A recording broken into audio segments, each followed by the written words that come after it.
Sekarang kita akan masuk kepada materi aliran pada supply chain.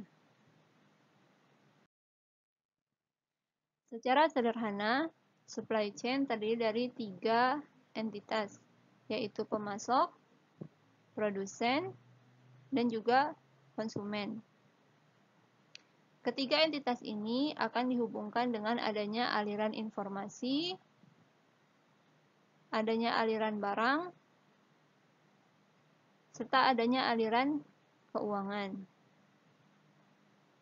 Aliran barang akan bergerak dari pemasok berupa material mentah yang dialirkan kepada produsen.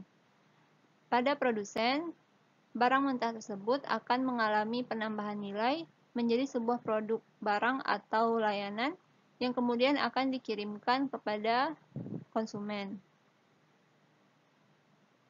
Barang yang sudah diterima oleh konsumen juga bisa bergerak kembali kepada produsen atau disebut juga dengan reverse product flow, seperti jika produk yang diterima mengalami kerusakan, sehingga pelanggan akan melakukan pengembalian atau return product kepada produsen.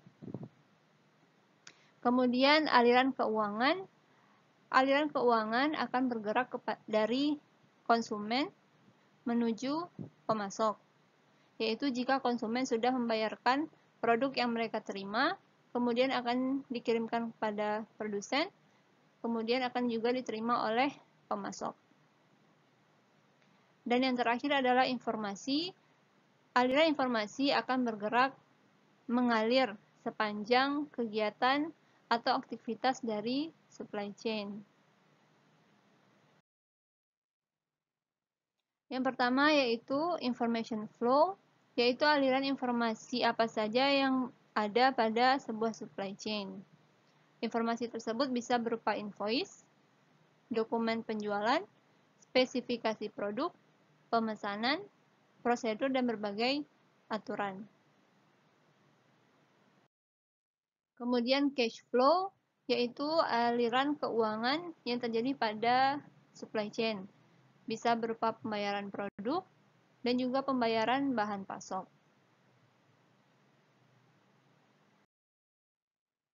Kemudian yang ketiga adalah primary product flow, yaitu aliran produk utama pada sebuah supply chain, yaitu bisa berupa material, bahan mentah, komponen, layanan, serta produk jadi.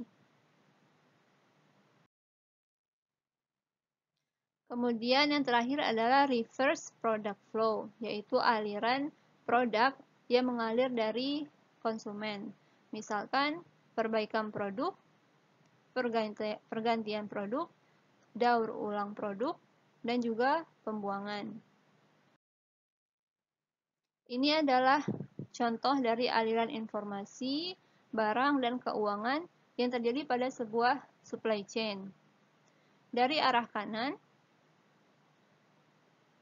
aliran finansial yang berasal dari pelanggan bisa berupa pembayaran. Sedangkan material yang bergerak dari kanan yaitu bisa berupa retur atau pengembalian barang, kemudian recycle, dan juga repair atau perbaikan produk. Selanjutnya, informasi yang bergerak dari kanan adalah adanya informasi order atau pemesanan dari pelanggan, kemudian ramalan, kemudian RFQ atau request for qualifications, kemudian RFP atau request for proposal. Sedangkan dari arah kiri, aliran finansial yaitu adanya invoice dan juga adanya term pembayaran.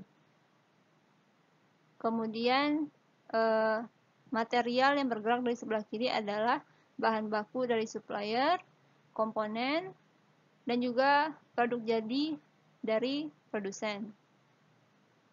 Kemudian informasi yang mengalir dari arah kiri adalah informasi berupa kapasitas produk, status pengiriman, serta quotation, dan lain sebagainya.